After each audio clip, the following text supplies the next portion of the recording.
Donc salam alaikum. Bonjour. Bonjour. Hi. Hi. Shalom. Shalom. Now, salam alaikum. Shalom. Alors salam alaikum, Those two shalom. words comes from Ces deux salam. mots, ces deux termes proviennent du So, mot salam. Salam. Donc it's salam, it's for the c'est Palestinians and pour nous, the Israelis. c'est It's the pour les beginning of Palestiniens our et les language. Israéliens. Salam. C'est la Shalom, base de notre salam langage. alaikum. Shalom, salam, salam alaikum. We are the last two. Nous sommes Today, deux ici aujourd'hui et nous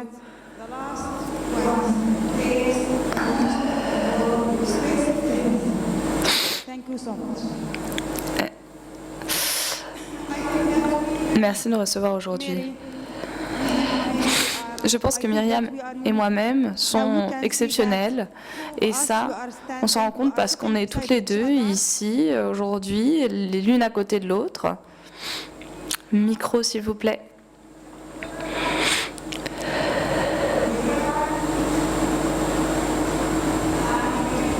Nous sommes des victimes, toutes deux, du conflit et on est toutes les deux l'une à côté de l'autre. Qu'est-ce que vous en pensez? C'est exceptionnel, non? Bien sûr que oui. Mais on ne veut pas que vous pensiez qui est celui qui a perpétré le crime et qui est la victime. Vous savez quoi? Parce que c'est pas vraiment important pour nous. En fait, pas du tout. C'est pas ce à quoi on pense, moi et Myriam. Vous savez pourquoi? Parce qu'on a payé le prix fort de ce conflit. Et on ne veut pas payer encore les pots cassés. Myriam et moi-même, nous avons perdu nos frères. En tant que Palestinienne, au début, donc quand j'ai perdu mon frère,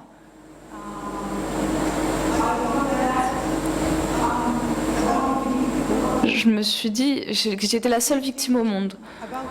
J'ai pas pensé aux autres.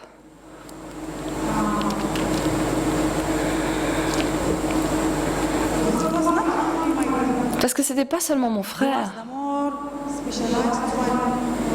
C'était vraiment quelqu'un de spécial pour moi. On a été élevés ensemble, on a grandi ensemble comme des jumeaux. Moi, j'étais sa sœur aînée, mais seulement son aîné de 9 mois. On était une petite famille. Ma mère a eu seulement 6 fils et 3 filles. Oui, ouais, c'est ça, la société arabe. Vous savez, hein, ils ont plein d'enfants. Mais c'était pas suffisant pour ma famille. Moi, j'étais l'aînée. Et toujours, je demande à mon père, à ma mère, pourquoi est-ce que vous faites autant d'enfants? C'est vraiment lourd pour moi. Et il faut que il faut que je prenne soin de cette famille, il faut que je m'en occupe, il faut que je fasse la cuisine, il faut que je sois super bonne à l'école, il faut que je sois parfaite. C'était vraiment difficile pour moi. Mais mon père... Alors mon père me disait toujours, je ne sais pas combien d'enfants je vais perdre parmi vous. Et c'était ça le truc. Les soldats ont tué mon frère, ils lui ont tiré dans le cœur. Et il est mort 10 ans plus tard. Et c'était 1 mois et 6 jours seulement après son mariage. Il s'est marié au début juillet et est mort le 26 août. Après la mort de Mahmoud, je me suis renfermée sur moi-même et j'ai tout perdu. J'ai perdu l'espoir, j'ai perdu l'esprit. J'étais vraiment perturbée. J'envoyais mes enfants chez ma belle-mère. Mais je ne pensais pas que ça allait continuer sur le temps. Après la mort de Mahmoud, ce que j'ai fait, c'est aller sur sa tombe et parler avec lui. Et un jour, je suis allée sur sa tombe avec quelqu'un qui avait 24 ans. Et je me suis rendu compte, en lisant le Coran,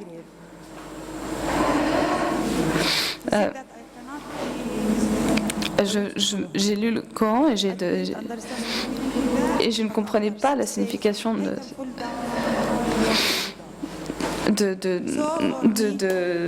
l'attitude de mon autre frère qui, lui, est mort en tombant d'un bâtiment quelques mois plus tard.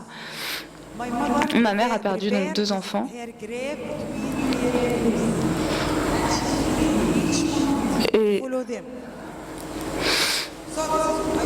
Et voilà, c'est ce que j'ai vécu. Et c'est ce que Myriam a vécu aussi. Elle a vécu ce deuil parce qu'elle a perdu son frère. Moi, je sais ce que ça veut dire, je sais ce que ça fait parce que moi aussi, j'ai perdu mon frère. Mais Myriam, elle a perdu son seul frère. Elle n'a pas d'autres frères et sœurs. Même si maintenant, nous deux, on est comme des sœurs. Mais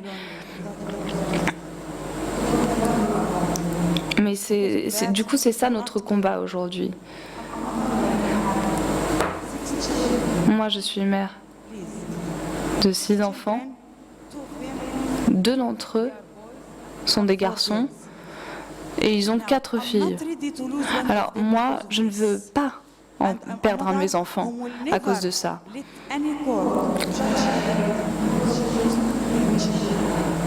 Je ne veux pas perdre mes enfants, comme n'importe quelle mère. J'ai commencé cette lutte en 2005.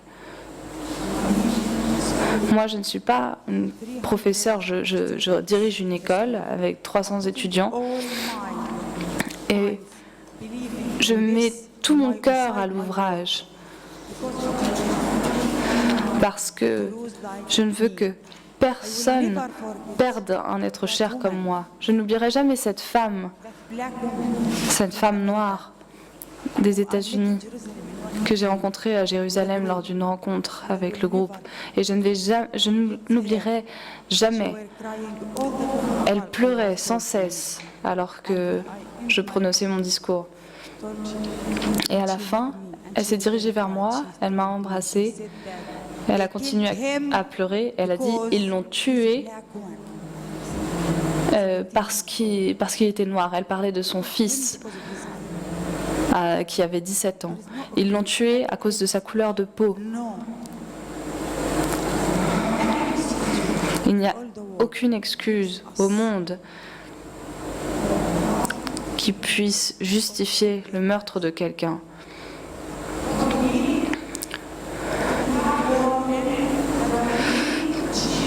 Ce qu'il nous faut, c'est changer, partir de zéro.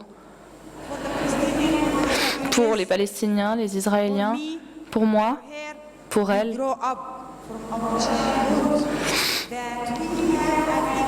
Dans notre enfance, nous pensions avoir un ennemi et il fallait l'abattre, l'exécuter.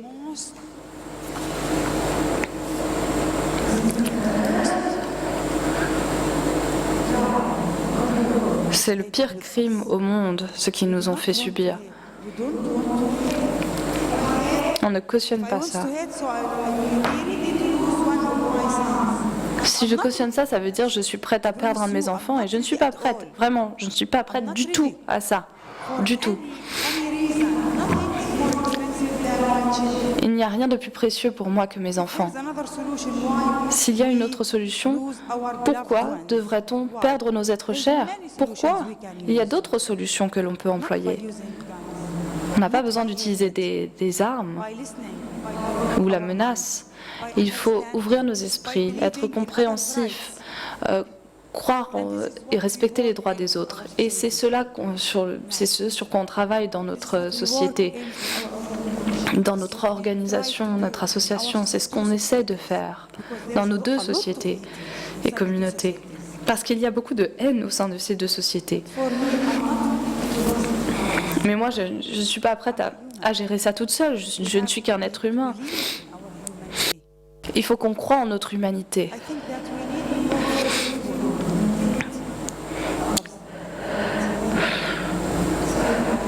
C'est comme ce qui se passe en Syrie, ou en Afrique du Sud, ou partout.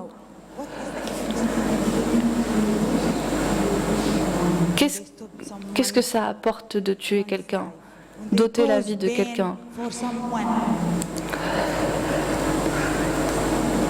C'est pas ça l'humanité.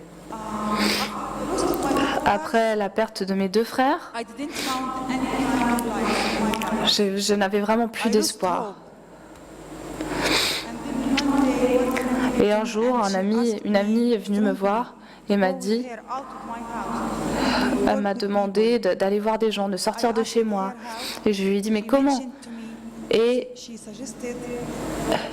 elle a suggéré que je pourrais me rendre à une rencontre entre les Israéliens et les Palestiniens. Et ça m'a rendue très nerveuse et vraiment, ça m'a mis très en colère. Je criais, je lui disais, mais je sais que je suis folle. Mais ça me va très bien d'être folle. Moi, je ne veux pas être folle comme toi. Je ne veux pas aller parler à ces gens, m'asseoir à côté d'eux et manger à la même table. Je ne veux pas. Mais finalement, elle m'a demandé, elle a vraiment insisté, elle m'a dit, va écouter ces gens, écoute leur histoire. Et j'y suis allée. Et j'ai été vraiment surprise. C'est la première fois de ma vie, après 35 ans,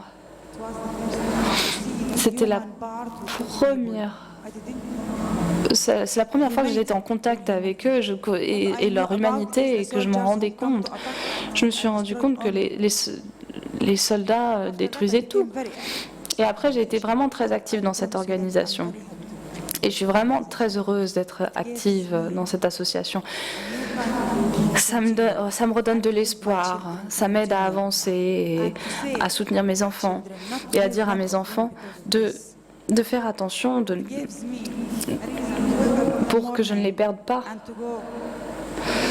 Je les encourage à se rendre à ces réunions, à rencontrer tout le monde de partout pour parler de cela et de l'importance de ces actions. Pour se rendre compte qu'on a besoin de ça, qu'on a besoin d'entendre les histoires des autres et qu'on a besoin de respecter l'histoire des autres. Si je veux respecter mon histoire, je dois respecter la leur. Si je veux qu'ils comprennent mon histoire et ma peine, alors je dois comprendre leur peine et leur souffrance également. Je suis Asha Akhtem et il y a à côté de moi ma sœur Myriam El Raphaël qui va vous raconter son histoire. Merci.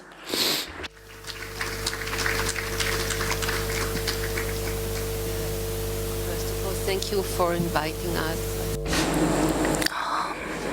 Merci de nous avoir invités aujourd'hui à raconter nos histoires. Elle est du côté palestinien et moi du côté israélien. Et pendant des années, j'avais jamais rencontré de Palestiniens. J'avais juste entendu parler d'eux dans la presse, à la radio. Et très tôt, on nous enseigne qu'il faut les haïr. Parce qu'ils veulent nous jeter à la mer. Et donc, toute notre enfance,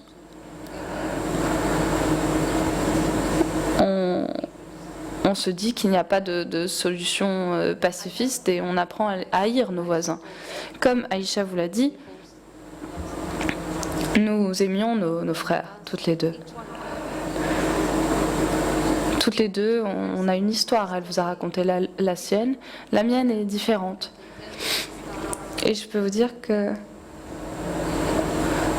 ça a commencé à Vienne, en 1938, quand mes parents sont nés là-bas, ils sont nés à Vienne. Et on leur a dit que la situation en Europe n'était pas vraiment prometteuse pour les Juifs. Donc ils ont décidé de quitter l'Autriche et de se rendre en Israël. Parce qu'ils se sont dit que c'était le lieu où il fallait aller, que c'était leur pays. Et donc ils sont allés en Israël en 1938. Et ma mère, ma grand-mère maternelle, est restée en Autriche et a été assassinée dans les camps de concentration. Donc mes parents sont allés en Israël pour construire le pays. Et donc ils sont allés au nord de l'Israël, à Kibbutz. Mon frère est né à Kibbutz en 1948, quelques mois avant la guerre d'indépendance. Donc il allait d'une guerre à l'autre en fait. Et ma mère, qui s'occupait d'enfants, de bébés, devait se réfugier à chaque fois qu'il y avait une attaque du côté palestinien, enfin de la part de Palestiniens.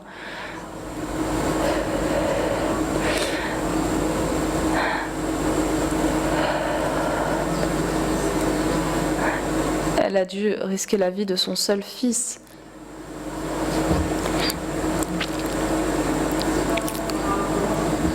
Et donc, on est passé d'une guerre à l'autre. Moi, je suis née 5 ans plus tard.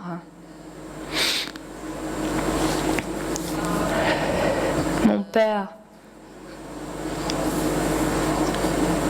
travaillait pour Israël. En 1965, c'est devenu le premier ambassadeur d'Allemagne.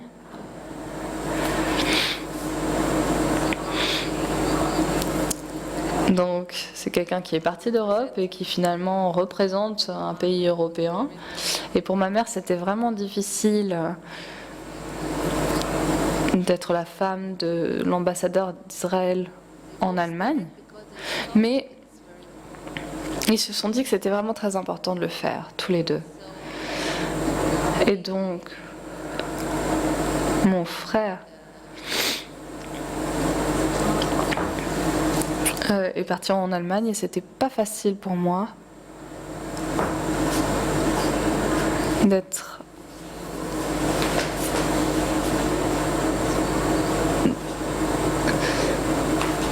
dans ce pays. Nous avions des craintes, mon frère et moi.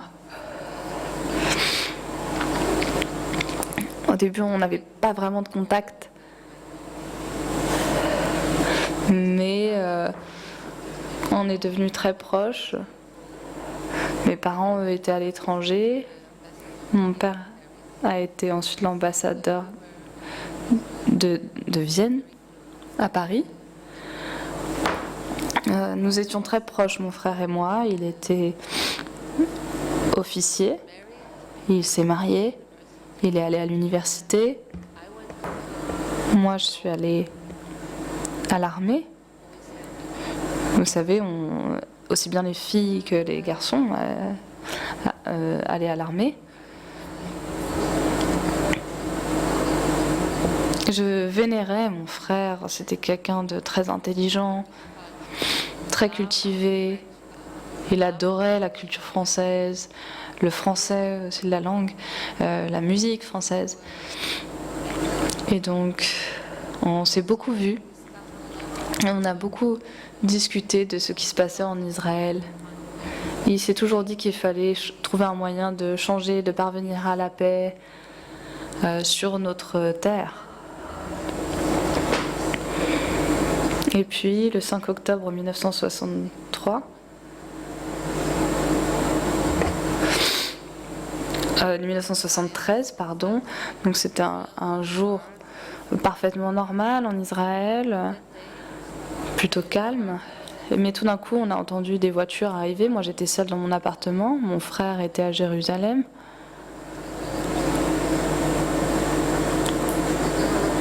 J'ai entendu qu'une autre guerre avait été déclenchée. Et donc, j'ai appelé mon frère à son appartement. Et donc, sa femme m'a répondu et a dit « Il se prépare à aller à la guerre ». Il avait 26 ans.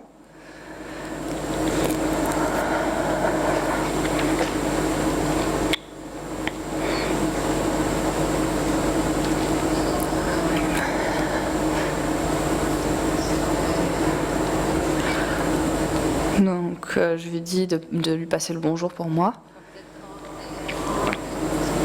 Et à partir de là, J'ai toujours regretté en fait de ne pas avoir parlé avec lui directement ce jour-là parce que j'aurais pu lui dire que je l'aimais, qu'il prenne soin de lui.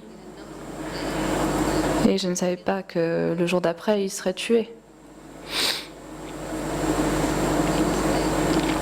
Donc, depuis ce jour, je regrette grandement de ne pas avoir fait cette démarche.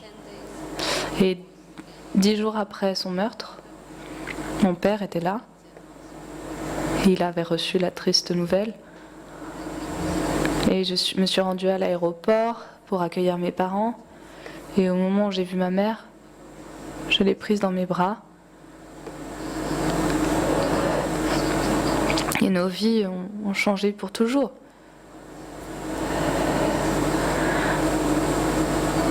Comme toi, quand vous perdez un frère, une sœur, une mère, un fils, ça change la vie de toute la famille. Donc les années sont passées. Je suis devenue psychologue, une psychologue clinicienne. J'ai commencé à travailler avec des familles en deuil parce qu'il y avait beaucoup de familles qui avaient vécu un deuil et j'avais de l'expérience dans le domaine. Mais je me suis rendu compte que c'était toujours la même chose. Il y avait toujours des victimes des deux côtés.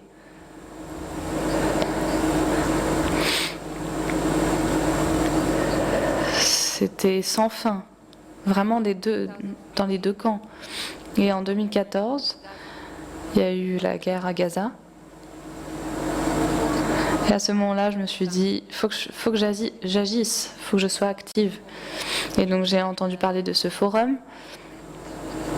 Ils se rencontraient tous les soirs à Tel Aviv en été 2014. Ils avaient ce qu'on appelle des tentes de la paix, donc ils s'asseyaient là-bas, dans ces tentes, avec des membres de leur famille, et ils racontaient leur histoire à tous ceux qui étaient prêts à l'entendre. Et donc, je me suis assise là, j'ai écouté, et je me suis dit, c'est ce qu'il faut faire, c'est parler. Si on ne parle pas, si on ne s'écoute pas, rien ne changera. On ne se connaît pas. Chaque camp a ses propres discours et pense différemment. On n'a pas à être d'accord sur tout, mais il faut s'écouter et parler. Il faut expliquer.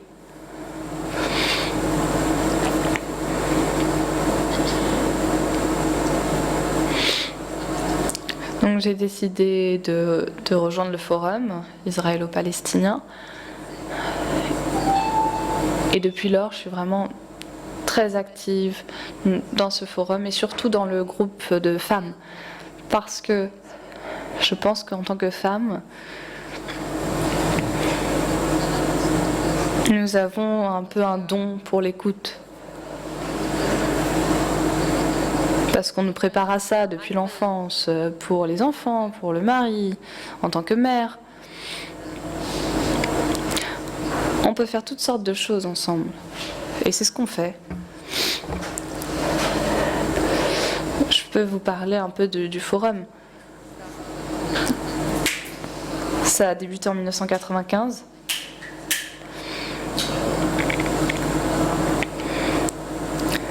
Il y a de nombreux exemples. Le fondateur, c'était un père endeuillé. On avait des contacts avec des Palestiniens à Gaza au début. On avait toutes sortes de contacts avec des Palestiniens de Gaza. Par exemple, ils sont allés à New York, aux Nations Unies. Ils ont rencontré le président israélien pour expliquer leurs actions.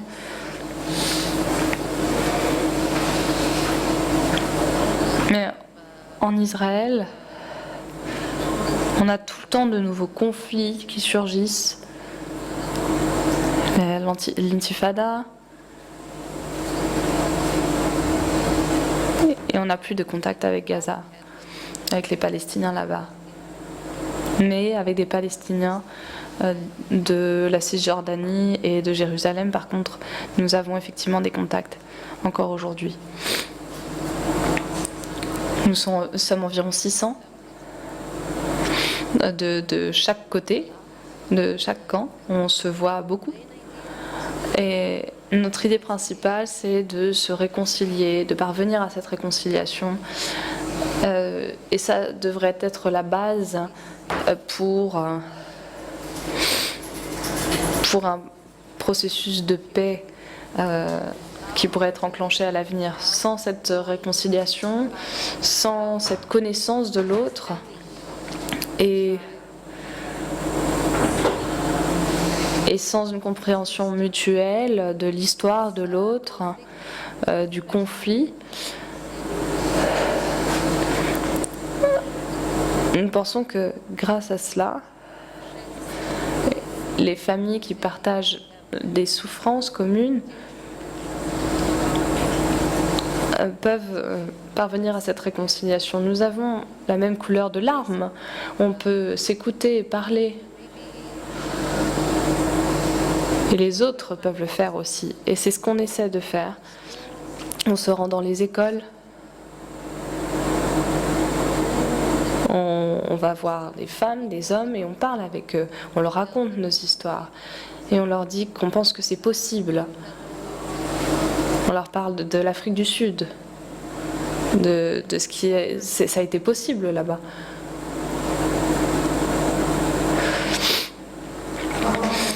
Alors, en ce qui concerne notre projet, notre travail, tout d'abord, j'aimerais parler du groupe de femmes que Myriam a mentionné.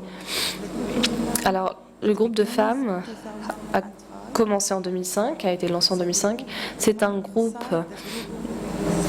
de femmes au sein du cercle des familles endeuillées. Et donc, je travaille pour le côté palestinien depuis le début, depuis 2005. Et je dirige le groupe des femmes palestiniennes. À présent, je travaille avec Ruby Dablin, qui est ma partenaire. Et je travaille avec Ruby pour deux partenaires. Je travaille avec des partenaires israéliens, mais je suis toujours du côté palestinien. Pourquoi on a décidé de créer ce groupe de femmes? C'est parce qu'on pense qu'on doit décider des prochaines étapes. Et je parle des femmes, pas des hommes, désolée. Parce que, à titre d'expérience, en tant que mère, je sais que je suis très proche de mes enfants, je sais que mes enfants croient en ce que je crois. Ils font et se comportent selon mes dires. Je les élève donc en tant que femme. Je sais on sait ce que sera l'avenir et on décidera de l'avenir et de la possibilité d'une guerre ou non. Moi, j'en suis certaine. Je parle également de femmes en tant qu'épouse, en tant que sœur, etc. Nous travaillons au nom des femmes. Maintenant, nous sommes plus de 20 des deux côtés. Enfin, nous étions, et maintenant, nous sommes plus de 300. Ça, c'est pour ce qui est du groupe de femmes. Et je pense que vous avez peut-être quelque chose à montrer. Alors, je vais parler des activités de notre association. Nous avons un grand projet. C'est le récit, l'histoire. C'est un projet narratif. On amène les personnes des deux camps qui ne sont pas endeuillés, comme nous, qui n'ont pas perdu d'être chers, parce qu'on veut qu'ils se protègent et qu'ils ne perdent personne dans leur entourage. Tout d'abord, on organise une rencontre internationale dans laquelle on va à leur rencontre directement. Par exemple, si je suis l'animatrice de ce groupe, je vais rencontrer le groupe. Et c'est toutes sortes de groupes, ça peut être des enseignants, des psychologues, peu importe. Je les rencontre individuellement en tant que palestinienne et je leur parle de ma propre expérience, de mon histoire, de mon aventure, du processus que j'ai subi et ce qui m'a amené à certaines croyances. Et la deuxième fois, on rassemble ces groupes, par exemple des enseignants, israéliennes, palestiniennes, et elles se rencontrent pendant 2 jours. Au début, on se rend compte qu'elles ne veulent pas être en contact. Mais ensuite, elles veulent parler, elles veulent comprendre, elles veulent être en contact parce qu'elles sont voisines. Et je pense qu'il faut se dire qu'on vit sur le même territoire, dans la même région. Et si on veut vivre ensemble et non pas partir, fuir, il faut trouver une solution parce que on ne peut pas les jeter à la mer. Et eux, ils ne nous jetteront jamais à la mer non plus. Après ces discussions avec les groupes, après ce processus qui s'étend sur 6 ou 7 réunions, on demande aux gens des 2 personnes d'aller visiter un vieux village de 1948 dans lequel les Israéliens ont chassé les Palestiniens et on parle de l'histoire de ce village. Et ensuite, alors c'est pas facile de faire ça. C'est pas facile pour les Israéliens d'écouter ces faits, d'être sur le terrain pour écouter ces histoires. Des attaques israéliennes, ces Israéliens qui ont détruit ces villages, qui ont tué les habitants de ce village et les chasser de leur village. Ce n'est pas facile pour ces gens d'écouter ce type d'histoire. Et ensuite, on visite Yad Vashem avec les 2 groupes et on discute de tout ce qui s'est passé là-bas. Et pourquoi?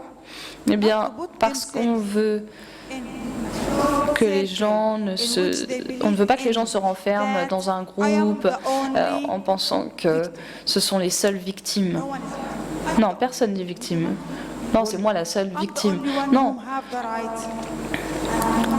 On ne peut pas dire qu'on est les seuls à avoir accès à des droits. Si elle veut que j'approuve ces droits, il faut qu'elle approuve les miens également, en tant que palestinienne. Et les Israéliens veulent préserver leur sécurité. Les Palestiniens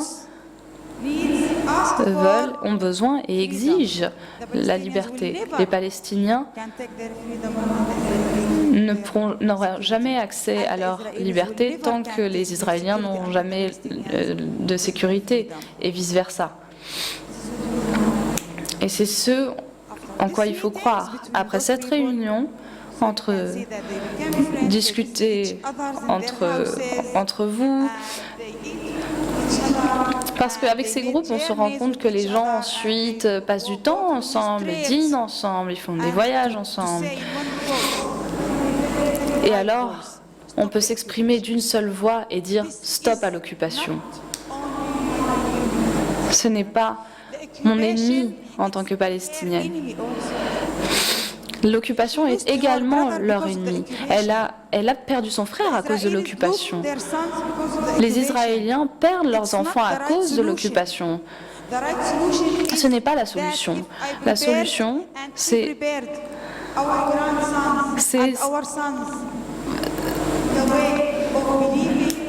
la réconciliation, parce que on a perdu des êtres chers parce qu'on a cru à des discours. Il faut rassembler les gens. C'est ça dont on a besoin.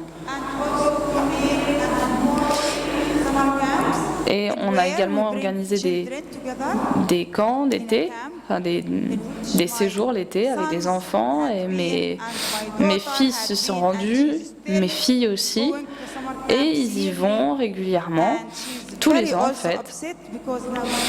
Et une de mes filles en a un petit peu, est un peu déçue parce qu'elle a 18 ans maintenant et elle ne peut plus y aller. Et pourtant, ça l'intéresse beaucoup. Elle veut rencontrer d'autres peuples, elle veut rencontrer l'autre côté, ceux de l'autre camp. Elle veut écouter d'autres êtres humains, elle veut écouter ceux qui viennent de l'autre camp, de l'autre partie du territoire, et elle veut entendre leurs histoires. C'est ça dont on a besoin. Myriam va continuer à s'exprimer sur la question, et si vous le souhaitez, vous pouvez poser des questions. Other projects, one of them J'ai un livre avec moi et c'est un livre écrit par des Israéliennes et Palestiniennes.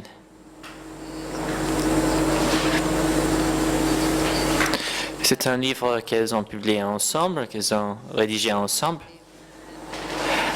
Elles l'ont publié à Tel Aviv. J'aimerais vous raconter ce qu'on a fait pour la Journée mondiale des femmes en mai dernier. On a décidé de fêter cette journée en Palestine, à côté palestinienne, parce qu'on voulait rassembler beaucoup de femmes palestiniennes et on savait que ça n'allait pas être facile d'organiser des séjours pour des Palestiniennes en Israël. Donc on a rassemblé beaucoup de femmes à Batjana. On a passé toute la journée ensemble. On a entendu des histoires différentes des femmes des deux côtés. Et il y avait un témoignage très émouvant de la part d'une mère d'un enfant qui s'appelait Mohamed, qui a été brûlé par des Israéliens qui disaient qu'ils l'ont fait parce que 3 enfants israéliens ont été tués par des Palestiniens. Donc c'est un cercle de terreur, c'est un cercle vicieux de meurtre. Elle a raconté à tout le monde à quel point elle pense que c'est important de se retrouver, de se rassembler, d'écouter les histoires des deux côtés et de changer.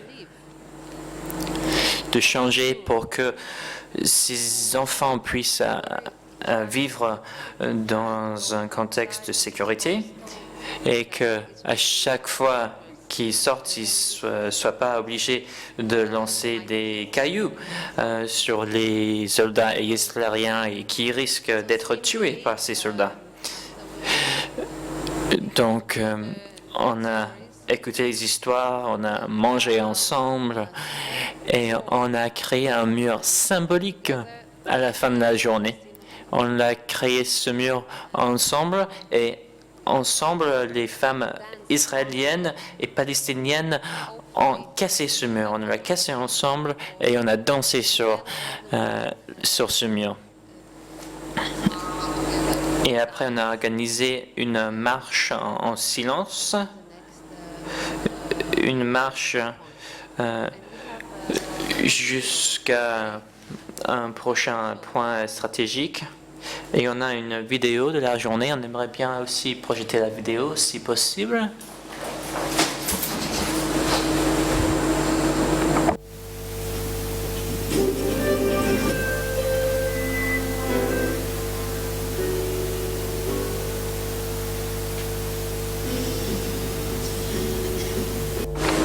Une commémoration des femmes palestiniennes et israéliennes.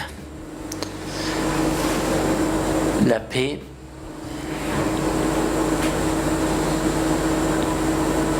la liberté,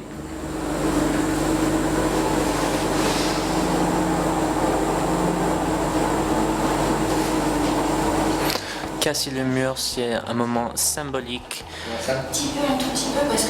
pour montrer que c'est pas les murs qui sont importants, c'est les peuples.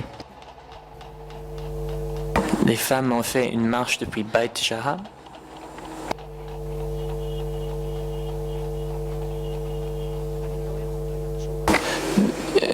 rien de plus émouvant que penser à mon fils qui a été tué. C'est la chose la plus importante que j'ai faite dans toute ma vie. Si nous, on peut être ici, on peut se rassembler, on peut changer le monde. C'est le moment d'entendre nos voix. Aucune autre mère au monde qui a perdu son fils n'a pas envie de revoir ce fils. Quand je vois Ada Yassine et je suis là où il a été tué, je me dis, si seulement j'étais là à ce moment-là, j'aurais pu le sauver. Des mères israéliennes et palestiniennes, on a des sentiments. Et ce n'est pas important si on est arabe, ou palestinienne, israélienne. Je suis mère et je suis comme tout autre palestinien ou israélien qui est mère. Mon fils, c'était juste un autre fils.